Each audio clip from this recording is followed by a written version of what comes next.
सार्वजनिक क्षेत्र एवं निजी क्षेत्र। सार्वजनिक क्षेत्र से आशय उन आर्थिक गतिविधियों से है जिसमें 51% या उससे अधिक का स्वामित्व सरकारों के पास हो। वही जो क्षेत्र सार्वजनिक न हो उन्हें निजी क्षेत्र कहा जाता है। जैसे 51% से कम का स्वामित्व किसी भी कंपनी के संदर्भ में वैश्विक नियम यह सुनिश्चित करता है कि कंपनी के बड़े निर्णय 3/4 बहुमत से हों।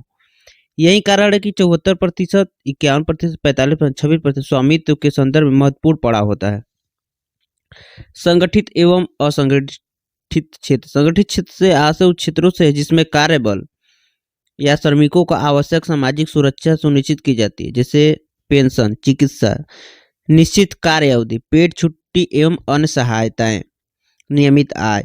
असंगठित क्षेत्र से आशय उन क्षेत्रों से है जिसमें सामाजिक सुरक्षा के उपरोक्त घटकों का अभाव हो।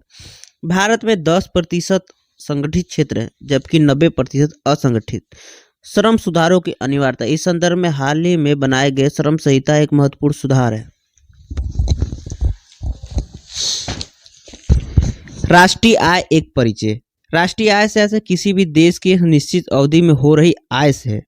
उपनिवेशवाद के परिणाम स्वरूप 19वीं सदी में प्रति व्यक्ति आय आधारित राष्ट्रीय आय की परिकल्पना, जिसके अंतर्गत आय या जनसंख्या द्वारा राष्ट्रीय आय का आकलन प्रति व्यक्ति आय के रूप में किया जाता था। भारत के संदर्भ में 1868 में डाटा भाई नौरोजी द्वारा प्रति व्यक्ति आय की गणना की गई, जो उस समय 20 रुपये वार्षिक थी। 1929 से 1933 के आर्थिक महामंदी एवं द्वितीय विश्व युद्ध के दुष्परिणामों से उभरते हुए ब्रिटेन वुड्स कॉन्फ्रेंस में राष्ट्रीय आय की गणना प्रणाली के मानकीकरण के प्रयास किए गए। 1953 में संयुक्त राष्ट्र की राष्ट्रीय गणना प्रणाली United nation system of national accounting UNSNA द्वारा गणना प्रणाली का मानकीकरण किया गया। यह प्रणाली बदलती आवश्यकताओं के अनुरूप संशोधित होती रही। 1968, 1993, 2008, वर्तमान 2008 सीरीज का प्रचलन है।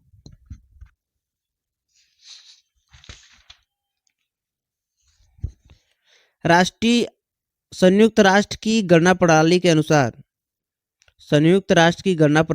अनुसार राष्ट्रीय आय की गणना का आधार GDP सकल घरेलू उत्पाद होना चाहिए।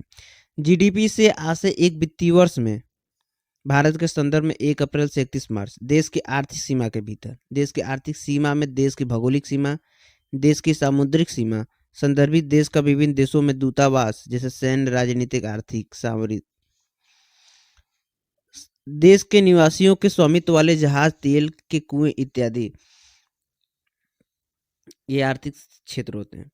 मतलब फिर से एक बार GDP से आशय एक वित्तीय वर्ष में देश की आर्थिक सीमा के भीतर कुल अंतिम उपभोग की नई वस्तुओं एवं सेवाओं के उत्पादन से है। अंतिम उपभोग से आशय यह है कि जिस बिंदु पर उस वस्तु को अंततः इस्तेमाल किया जा रहा हो। ऐसे करने से दोहरी गिनती की समस्या समाप्त हो जाती है। आंकड़ों के उचित प्रबंधन हेतु IMF द्वारा विशेष नियमावली भी बनाई जाती है। जैसे IMF data dissemination standards. UNSNA यह दिशा निर्देशित करता है कि प्रत्येक देश का एक राष्ट्रीय गणना सांख्यिकी होना चाहिए। इसी क्रम में भारत में NAS राष्ट्रीय सांख्यिकी का प्रमुख स्रोत है। भारत में राष्ट्रीय आय की गणना हेतु सांख्यिकी एवं कार्यालय क्रियान्वयन मंत्रालय नोडल संस्था। इसके अंतर्गत राष्ट्रीय सांख्यिकी कार्यालय NSO नेशनल स्टैटिस्टिक्स ऑफिस द्वारा आंकड़ों का संकलन प्रबंधन किया जाता है एवं प्रकाशन किया जाता है।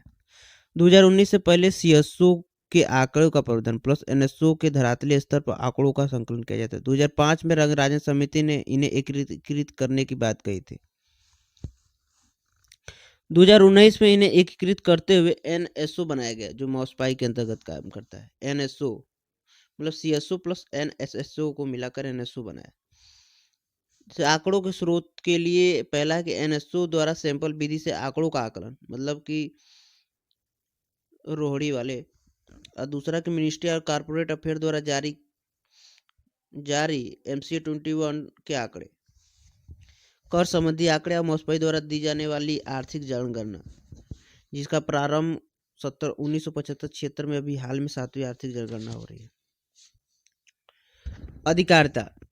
सांख्यिकी संकलन अधिनियम 1953 संशोधित 2008 कलेक्शन ऑफ स्टैटिस्टिक्स एक्ट 1953 के अंतर्गत संबंधित अधिकारियों या शोधकर्ताओं या इनुमरेटर इनुमनेटर मरेटर को आंकड़े उपलब्ध कराना एक वैधानिक जिम्मेदारी है। राष्ट्रीय सांख्यिकी आयोग से कार्यरत आंकड़ों के संदर्भ में आवश्यक सहयोग सुनिश्चित करता है। जीडीपी से संबंधित मूलभूत तत्व सकल बनाम निवल, सकल माइनस मुद्रा अवस्था बराबर निवल, मतलब जीडीपी माइनस डिप्रेशन बराबर एनडीपी। राष्ट्रीय एवं घरेलू, नेशनल एवं डोमेस्टिक, घरेलू प्लस विदेशों से प्राप्त निवल साधन आय बराबर राष्ट्रीय। साधन आय से आशय विभिन्न उत्पादन के साधनों से प्राप्त आय से है। निवल से आशय कुल आगत आय माइनस कुल निर्गत आय से है। घरेलू से आशय आर्थिक सीमा के भीतर उत्पादित वस्तुओं से। साधन लागत एवं बाजार मूल्य, बाजार मूल्य मार्केट प्राइस बराबर साधन लागत प्लस अप्रत्यक्ष कर माइनस सब्सिडी। अतः यह कहा जा सकता है कि जीडीपी के संदर्भ में संभावनाएं हो सकती है GDP factor cost, GDP minus market price, GNP factor cost, GNP market price, G NDP factor cost, NDP market price, NNP factor cost, NNP market price. शुद्ध संदर्भों में राष्ट्रीय आय, एनएनपी फैक्टर कॉस्ट।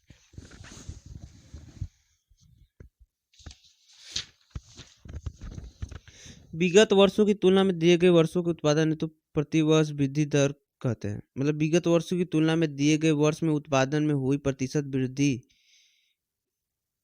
कहते हैं। उदाहरण के 2019-20 में जीडीपी 100%, 2020-21 में 105%, तो 2021-22 में 104 हो तो वृद्धि दर नकारात्मक, उसमें वृद्धि दर 5%। राष्ट्रीय प्रयोज्य आय, राष्ट्रीय आय प्लस विदेशों से प्राप्त उपहार। जीडीपी सांकेतिक एवं जीडीपी वास्तविक। जीडीपी सांकेतिक मतलब चालू कीमतों पर, जीडीपी वास्तविक स्थिर कीमतों पर। जीडीपी सांकेतिक दिए गए वर्ष में कुल उत्पादन के चालू कीमतों पर आकलन को निरूपित करता है। वह जीडीपी वास्तविक दिए गए वर्ष में कुल उत्पादन को स्थिर कीमतों अर्थात आधार वर्ष की कीमतों पर आकलन को निरूपित करता है। जैसे 2012 में उत्पादन 10 मार्कर का जिसका मूल्य 10 रुपये था तो जीडीपी 100 रुपया हुआ। 2020 में 15 मार्कर का मूल्य 20 रुपये हुआ था, 300 रुपया। 2020 में यदि 2012 की कीमतों पर आकलन किया जाए तो 15 मार्कर का मूल्य 150 रुपये आएगा। मतलब जीडीपी वास्तविक है 150 रुपये, लेकिन सांकेतिक जीडीपी 300 रुपये दिखा रही है। आधार वर्ष की परिकल्पना, यूएनएसएनए के अनुसार प्रत्येक अर्थव्यवस्था को अपने विवेक के अनुसार आधार वर्ष की गणना करनी चाहिए। यह वह वर्ष हो जिसमें अर्थव्यवस्था में स्थापित तथा कीमतों में बहुत उतार चढ़ाव न हो। भारतीय संदर्भ में जीडीपी हेतु आधार वर्ष 2011-12 है। यद्यपि मार्च 2020 में मुस्पाई द्वारा इसमें परिवर्तित करने की बात कही गई थी। जीडीपी अवस्फीतक, जीडीपी डिफ्लेटर। जीडीपी अवस्फीतक से आशय जीडीपी सांकेतिक तथा जीडीपी वास्तविक के अनुपात से है। जीडीपी अवस्फीतक बराबर जीडीपी सांकेतिक चालू कीमतों पर बटा में जीडीपी वास्तविक स्थिर कीमतों पर। उपरोक्त उदाहरणों के संदर्भ में मतलब जैसे वो 300 बटे मतलब जीडीपी सांकेतिक बटे में जीडीपी वास्तविक तो 300 150, जीडीपी अवस्फीतक 2। यदि जीडीपी अवस्फीतक का मूल्य 1 से अधिक हो तो उससे आशय मुद्रास्फीति मतलब मूल्यों के बढ़ने से है। कभी कभी जीडीपी अवस्फीतक को प्रतिशत के रूप में भी निकाला जाता है। जैसे जीडीपी अवस्फीतक प्रतिशत में तो जीडीपी सांकेतिक बराबर जीडीपी वास्तविक गुणे 100। बेस प्रभाव, आधार प्रभाव। बेस प्रभाव से आशय आधार वर्ष में परिवर्तन से जीडीपी अवस्फीतक की गणना में हो रहे परिवर्तन से है।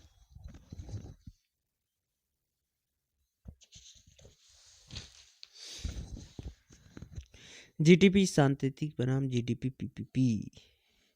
जीडीपी पीपीपी की परिकल्पना पेंसिल्वेनिया विश्वविद्यालय द्वारा 1968 में इसके अंतर्गत जीवन स्तर के संदर्भ में क्रय शक्ति में भिन्नता को एक गणितीय विधि से समता में परिवर्तित करने का प्रयास किया जाता है। उदाहरणार्थ जीवन स्तर हेतु आवश्यक वस्तुओं का एक काल्पनिक समूह की कीमत यूएस में $100 है, वहीं भारत में लगभग उसी स्तर के आवश्यक वस्तुओं का समूह $50 में उपलब्ध है, तो भारत की जीडीपी नॉमिनल को जीडीपी क्रय शक्ति समता से 2 गुना कर दिया जाएगा।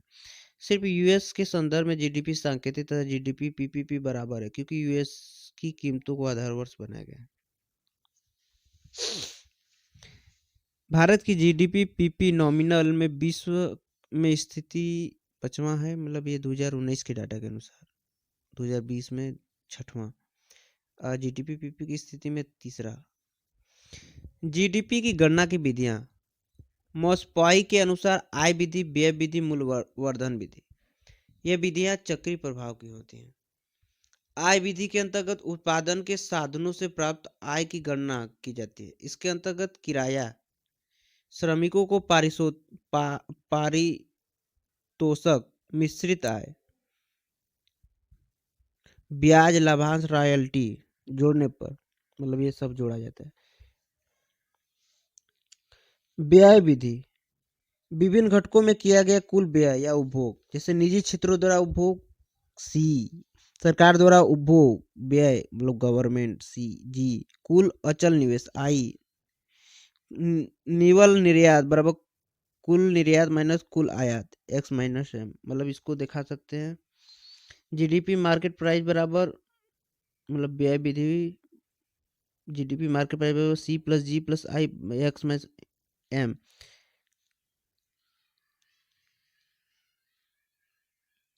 मूल्यह्रास, अप्रत्यक्ष कर तथा एनएफआईएफए के समायोजन द्वारा एनएनपी फैक्टर कॉस्ट प्राप्त हो जाएगा। मूल्यवर्धन विधि, वैल्यू एडेड टैक्स, प्राथमिक क्षेत्र में मूल्यवर्धन प्लस द्वितीयक क्षेत्र में मूल्यवर्धन प्लस तृतीयक क्षेत्र में मूल्यवर्धन, तो जीडीपी मार्केट प्राइस फिर NNP factor cost.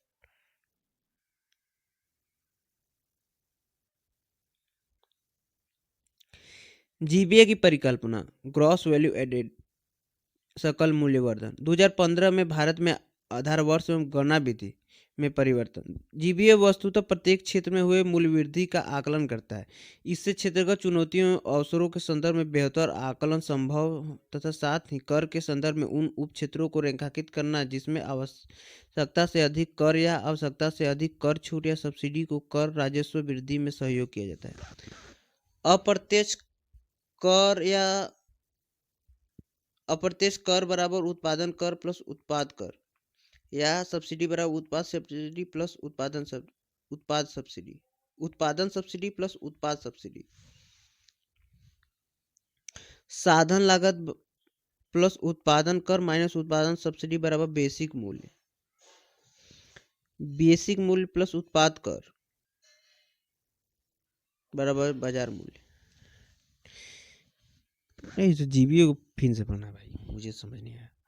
Green GDP, हरित जीडीपी, यह एक वैकल्पिक सोच है ताकि संधारणीय विकास सुनिश्चित हो सके। हरित जीडीपी बराबर जीडीपी माइनस पर्यावरणीय ह्रास, जैव विविधता का ह्रास, जलवायु परिवर्तन। भारत में 2018 से हरित संपदा का आकलन कुछ चिन्हित जिलों में किया जा रहा है।